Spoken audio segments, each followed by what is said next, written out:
Merci beaucoup d'être avec nous sur Mobility TV. C'est toujours un bonheur et un honneur de vous recevoir et de vous accueillir dans ce milieu, dans cet univers de l'automobile qui va vivre, vous le savez, à la fin du mois de septembre, un événement incontournable à Lyon.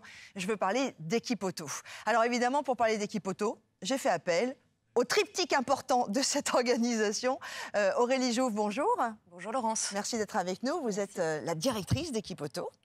Nous avons également Philippe Baudin, qui est le président d'Equipauto. Bonjour Philippe. Bonjour Laurence. Et puis monsieur Claude Cham, qui est le président de la FIEV. Bonjour Claude. Bonjour Laurence. Un mot sur la FIEV évidemment, puisque Equipauto, c'est une création de la FIEV. Tout à fait exact. Création de la FIEV en 1975 par M. Souriau, qui était un grand patron de l'industrie automobile. La FIEV, c'est vraiment le groupement des professionnels de l'automobile. C'est ça, ça regroupe l'ensemble des équipementiers automobiles, que ce soit pour la première monte et l'aftermarket. Donc, Equipauto. Aftermarket qui devient un vrai marché, puisque la porosité entre le premier équipement et le remplacement est de plus en plus grande. Donc, c'est le salon de l'automobile. D'autant plus, on le sait que le parc roulant aujourd'hui a un âge moyen à peu près un peu plus de 11 ans, donc c'est d'autant plus important.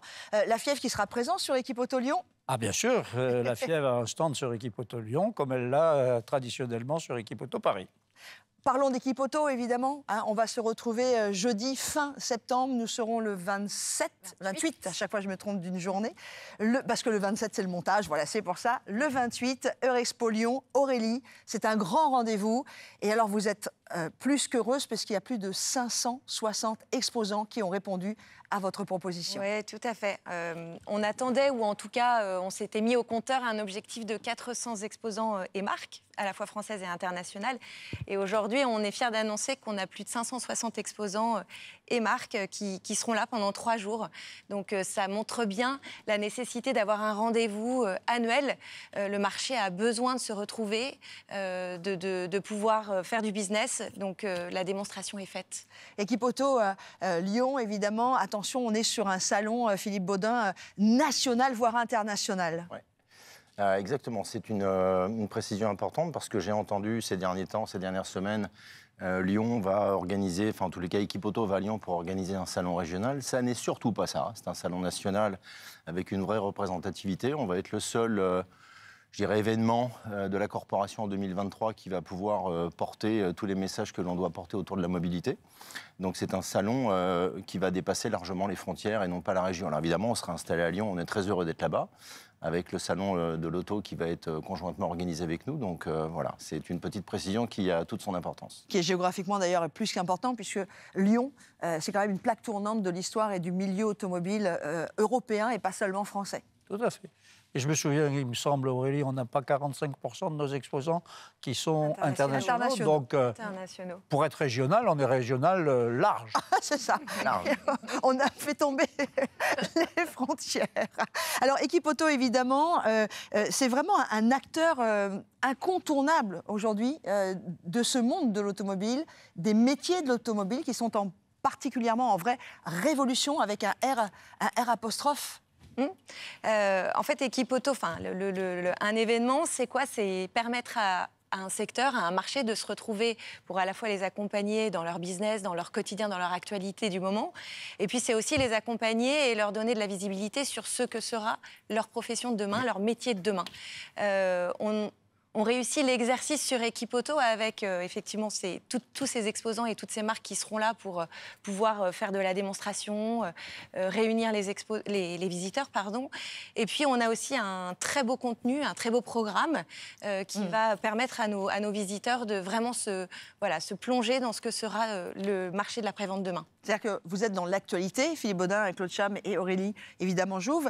Vous êtes dans cette actualité du monde de l'automobile, mais vous êtes comme l'est la FIEV, c'est-à-dire le futur. Et là, en l'occurrence, il va y avoir beaucoup d'événements sur ce qui se passe aujourd'hui, mais surtout, comment appréhender demain. Philippe Baudin. C'est un peu l'objectif, c'est-à-dire que ça a toujours été dans l'ADN d'Equipauto. Là, cette année, encore une fois, à Lyon, on va renouveler l'expérience avec les Awards de l'innovation, par exemple. Donc, on va avoir effectivement la mise en lumière d'un certain nombre de nouvelles technologies qui vont être liées à la mobilité pour demain, parler du futur, bien entendu. On va avoir une liste impressionnante de conférences. On va avoir des grands forums. On va élargir, en fait, le spectre de sujets abordés habituellement. On va bien évidemment parler de la distribution au niveau européen.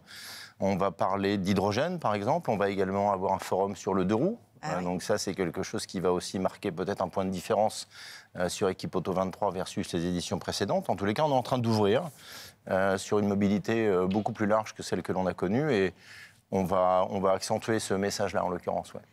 Également un focus, Aurélie ou Claude Cham, sur ces métiers qu'on a sans doute pas assez mis en avant dans le milieu de l'automobile sur les différents salons qui pouvaient exister, comme par exemple le village du pneu, qui est un grand rendez-vous attendu. Bah oui, bien sûr, le village du pneu, et toutes mes félicitations à Dominique Steinfeld qui a organisé ça et, avec nous.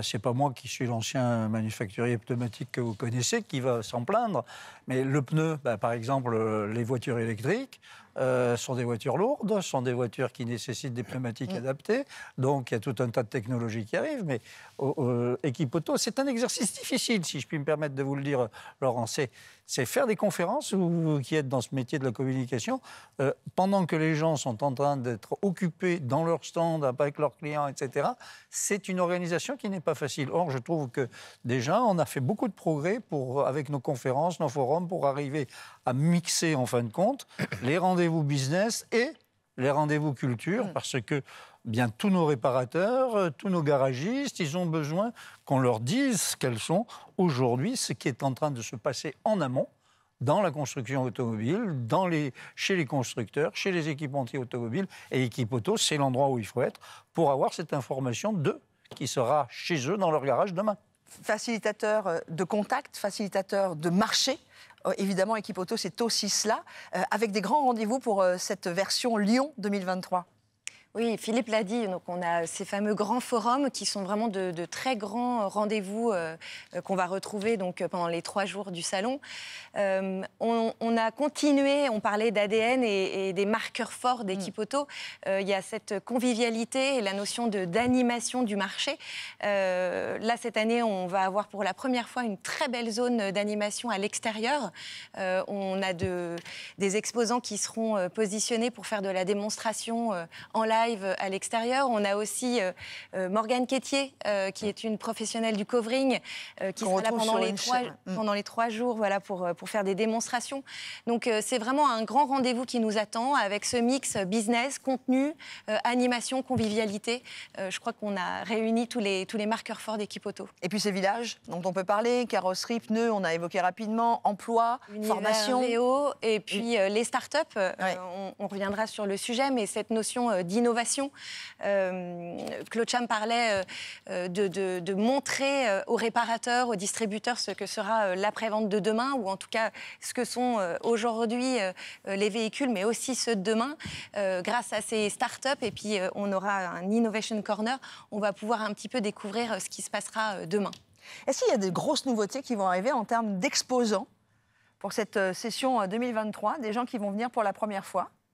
On a parlé du retour des manufacturiers sur le pneu, ça c'est une très belle réussite. Aujourd'hui, il est difficile de tous les citer, on va forcément en oublier, mais en termes d'innovation, c'est incroyable ce qui se passe. On n'a pas parlé d'une exposition assez incroyable qu'on va retrouver au cœur du village du pneu, où on va retracer plus de 130 ans d'innovation technologique du pneu, et puis on va aussi surtout montrer des pneus concept. Donc on sera bien dans le futur et dans la façon dont les choses vont évoluer dans les années à venir. On a parlé donc de l'innovation, du VO, donc effectivement beaucoup d'animations, beaucoup de villages, et puis tous ces secteurs qu'on va retrouver et qu'on a l'habitude de retrouver sur Equipoto. Et puis évidemment le milieu de l'électrique, puisque ça explose également, omniprésent, Philippe Baudin. Omniprésent, pas encore tout à fait, mais présent, oui, bien entendu. Il ne faut pas changer, en tous les cas, la direction prise depuis Equipoto 22, même 19. L'électrique, l'hybridation, l'hydrogène font déjà partie intégrante du marché. Donc il faut leur laisser une place importante, intéressante. C'est ce qu'on fait notamment au niveau des conférences, au niveau des forums. Donc oui, il y aura de l'électrique, bien entendu, au niveau du salon. Parce que c'est logique, on évolue. Mais pas que. Donc le marché évolue, nous aussi, et on espère que notre périmètre, en tous les cas d'exposants, évoluera en même temps que le marché. C'est ce qu'on est en train de faire, et pour l'instant, voilà, on est plutôt satisfait à quelques encablures de l'ouverture. Quelles sont les attentes de ceux qui vous font confiance, des exposants, quand ils viennent vous voir pour exposer sur Equipoto? Aurélie? Les attentes, c'est qu'il y ait du monde, Ouais, bien évidemment. C'est que les réparateurs soient là, soient au rendez-vous. Je crois aussi que c'est surtout leur amener du visiteur qui a l'intention de faire du business. C'est de créer un moment où on va créer cette unité de temps et de lieu pour pouvoir faire ce point sur le business et sur le marché. Et parler aussi de la réalité, c'est-à-dire qu'il y en a... Très prosaïquement, Laurence, nos clients, qu'est-ce qu'ils veulent? Faire du business. Parce que notre salon, il est là pour leur faire du business. Mais il y a plusieurs façons de faire du business. C'est important de le repréciser, bien sûr. Et puis il y a une façon agréable, conviviale, festive, etc. Et c'est pour ça qu'en plus, nous, on aura le match. Pardon. Alors là, c'est vrai qu'on a battu les Néo-Zélandais face aux Italiens. Donc, sur Equipoto, il y aura aussi le rugby avec ses valeurs, etc. Donc, c'est faire du business, apprendre ce qui va nous arriver demain et en plus, être en toute amitié avec ses clients. Donc, ça veut dire que vous partagez les valeurs du rugby dans ce milieu de l'aftermarket, de l'automobile et de l'univers auto. Philippe? Oui, forcément. Les valeurs de partage, de convivialité, d'entraide? C'est exactement ça. Et aujourd'hui, pour revenir là-dessus, oui, effectivement, toutes ces valeurs-là, on les partage. Et pour reprendre ce que disaient Aurélie et Claude, on a des exposants qui sont forcément présents sur Equipoto. Pourquoi? Comme le disait Claude très justement, pour faire du commerce. Mais pas faire du commerce n'importe comment. Donc, effectivement, il y a tout un certain nombre de valeurs qu'on va retrouver dans le rugby, que l'on va effectivement retrouver dans Equipoto. Je ferai pas. On a marqué un essai en 2022 avec Equipoto à Paris et tout le monde était enjoué. Et puis maintenant, on va essayer de transformer l'essai à Lyon avec le salon Equipoto et le salon B2B et B2C avec le mondial, en tous les cas le salon de l'auto qui va être conjointement organisé. Voilà, et qui lui va durer jusqu'au 2 octobre. On va essayer de transformer cet essai et puis voilà, ça sera un petit clin d'œil aussi. Ouais. Pour rentrer dans la mêlée Equipoto, puisqu'on est sur la Coupe du Monde de rugby et on va pas s'en priver, pour rentrer dans cette mêlée Equipoto, c'est pas juste un rendez-vous à Lyon, c'est pas juste le rendez-vous qui s'est passé à Paris l'année dernière, c'est aussi tout ce que vous organisez. Il y a un rendez-vous en Algérie, il y a le Equipoto on Tour. C'est de plus en plus un compagnon professionnel de tous les professionnels de l'automobile. Claude Cham. Oui, alors ça, c'est une chose à laquelle je suis, en tant que président de la FIEV, extrêmement attaché. Moi, je pense que nous avons une accélération de technologie qui est en train de se faire.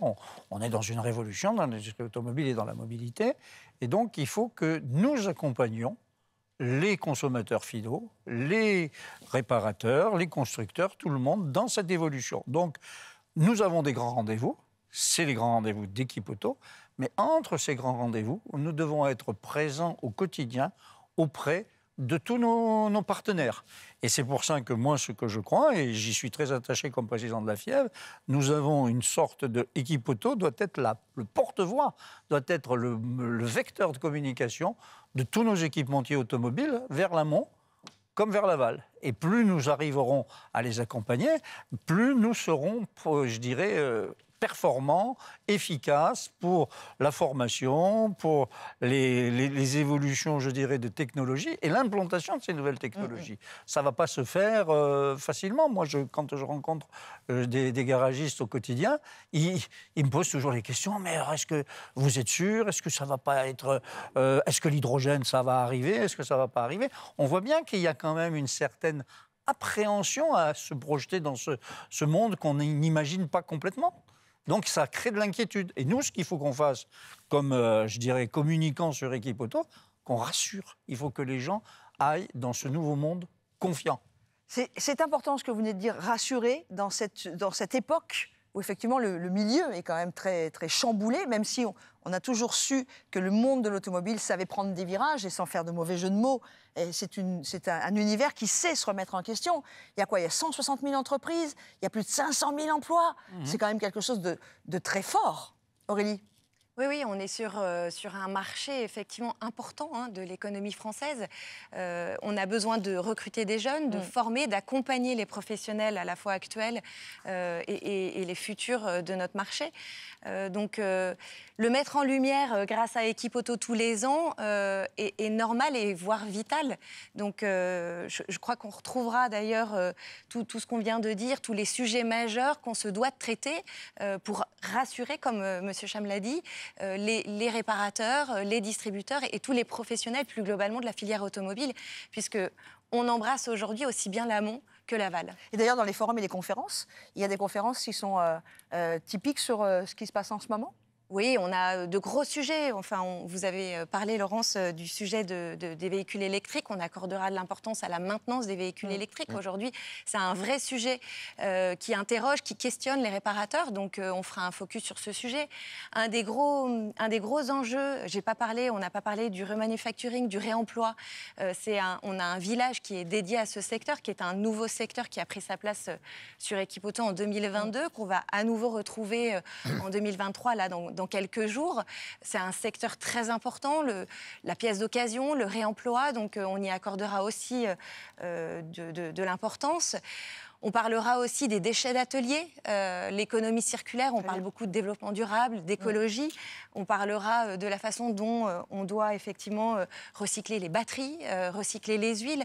Donc on est dans les sujets d'actualité. Toute la décarbonation du métier, en fait. Exactement. Décarbonation de la filière, à la fois par la motorisation, donc en accordant des contenus sur l'électrique, l'hydrogène, et puis aussi en accompagnant nos réparateurs sur la façon dont ils doivent, je dirais, recycler et organiser leur atelier.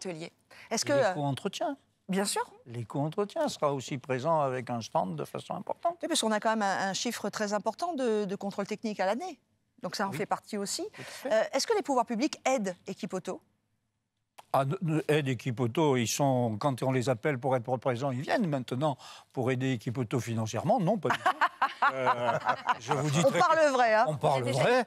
Les pouvoirs publics sont nos partenaires comme les autres. Mais par contre, Équipe Auto est une entreprise, je dirais, privée, indépendante, qui s'autofinance complètement et qui n'a pas besoin pour l'instant de faire appel à de la subvention publique pour son existence. Par contre, c'est reconnu, ce que vous disiez, Aurélie Jouve. Oui, tout à fait. On a une belle reconnaissance de la part du président de la République qui a accordé son haut patronage à nos deux événements, donc à Équipe Auto et au Salon de l'Automobile. C'est vrai.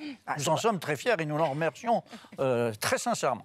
2023 est quand même une année très riche en événements autour de l'automobile. Hein. On a vécu les 100 ans du Mans, on ne va pas s'en priver, c'était un rendez-vous exceptionnel. On a vécu d'autres rendez-vous. Est-ce que vous avez la sensation, tous les trois, autant Philippe Baudin, vous président d'Équipe Auto, Aurélie Jouve, directrice de ce grand salon qui va se dérouler à Lyon à partir du 28 octobre, et Claude Cham... Septembre, oh là là, décidément. Septembre. Alors, 28 octobre, c'est les vacances de la Toussaint en plus. Voilà, Donc, non, 26 septembre, pardon. Et vous, Claude Cham, président de la FEV, est-ce que vous avez la sensation, ce que je ressens moi de plus en plus, que les Français, de toute façon, aiment la voiture et reviennent plus en contact avec ces métiers du monde de l'automobile? Claude Cham. Alors là, Laurence, si vous me lancez sur ce sujet, il va falloir qu'on double le temps de l'émission. Pourquoi? Parce que les Français, ils aiment la voiture. Ils ont toujours aimé la voiture et ils aimeront encore la voiture. Et je vais vous dire pourquoi. Parce qu'il y a d'abord la passion, mais il y a aussi surtout la nécessité d'avoir une voiture pour travailler, pour se former, pour se cultiver, etc. Donc la voiture, elle fait partie de la vie. Ça a été une invention extraordinaire. Donc les Français, comme beaucoup de gens dans le monde, aiment la voiture. Moi, je dis souvent à tout le monde, on n'a pas obligé chacun à lui dire tu dois acheter une voiture parce qu'on l'a décidé gouvernementalement parlant et contraindre les gens. Les gens sont allés naturellement vers ce mode de transport parce qu'il a apporté une flexibilité, qu'il a apporté un plus à la vie des humains que nous sommes qui est extraordinaire. Maintenant, est-ce que le futur sera la copie du passé? Je vais vous le dire très franchement. Je ne le pense pas. Bien sûr. Et si nous voulons faire la mobilité de demain en regardant dans le rétroviseur, on va se tromper. Par contre, on va vers une mobilité nouvelle qui sera multimodale, mais où la voiture, sous une forme nouvelle, va prendre toute sa place. Et je suis intimement persuadé que tous ceux qui veulent empêcher la voiture de continuer d'exister se trompent, et ça relève plus de l'idéologie que du raisonnement de bon sens. Bah, ça va, vous n'avez pas fait 2 heures, tout va bien. Philippe Baudin, J'ai essayé. vous avez été parfait. Philippe Baudin, votre regard également à ce sujet pour conclure notre rendez-vous? En fait, ce que vient de dire Claude, c'est exactement la colonne vertébrale de la réflexion d'Equipe Auto. La place de l'automobile, l'évolution de la mobilité, c'est quelque chose qui nourrit nos réflexions sur ce que l'on doit faire du salon, comment on doit l'accompagner, dans quoi on doit le projeter. Donc on a effectivement, vous le disiez tout à l'heure, on a un programme qui maintenant s'inscrit sur un plan annuel. Cette année, on est à Lyon. L'année prochaine, on sera en région avec Equipe Auto On Tour. En 25, on viendra faire les 50 ans à Paris pour une grande fête, on l'espère en tous les cas, autour de cet événement. On est impatient aujourd'hui d'être à l'ouverture de Lyon. Encore une fois, je pense que les filles toute l'équipe a fait un super boulot, donc forcément, on ne peut que les féliciter. C'était encore une fois un challenge. On a, pour l'instant, sur le papier, tout fait pour que les réparateurs puissent venir, que les exposants soient le plus satisfaits possible. Forcément, on aura encore des conclusions à tirer de cet événement, mais on est à quelques semaines là de l'événement et on est impatient d'y être et puis de faire une belle fête qui va durer 3 jours à Lyon et de se réunir autour de la mobilité. Voilà, on l'aura compris, pendant cette Équipe Auto Lyon, il y aura la retransmission du match France-Italie rugby. Ça, c'est le petit clin d'œil aussi dans cette Coupe du Monde. Merci à tous les 3. Merci Aurélie Jouve, directrice de Equipe Auto. Merci à Claude Cham, qui est le président de la FIEV, et monsieur Philippe Baudin, le président d'Equipe Auto. Au plaisir de vous retrouver également, puisque j'aurai le plaisir d'y être et de vivre cet événement. Merci à tous. Mobility TV, ça continue évidemment. Ne nous quittez pas tout de suite.